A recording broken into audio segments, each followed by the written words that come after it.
Pozdrav svima, a osobito mojim Svetonikolčancima. Pozdravlja vas Domagoj Nikolić iz Dubrovnika.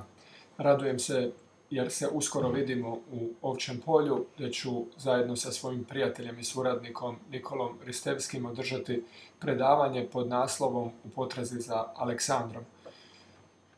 Kao što vjerojatno već znate, već dugi niz godina, točnije od 2014. godine, predano istražujemo golemu tumbu geoglif u Kandi, u Crnilištu, nedaleko od samoga grada.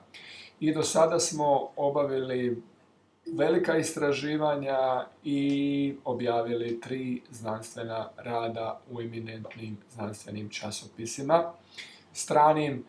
Tako da, evo, radujemo se da prezentiramo u javnosti što smo napravili do sada vezano za arheoakustička istraživanja i vezano za arheoastronomska istraživanja i mogu vam reći da ćete biti zadovoljni i vjerojatno i ugodno iznenađeni sa našim istraživanjima, jer su sve naše dosadašnje hipoteze na neki način istraživanjima potvrđene.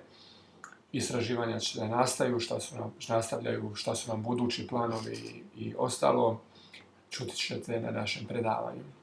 Vidimo se uskoro i svima najljepši pozdrav. Ćao!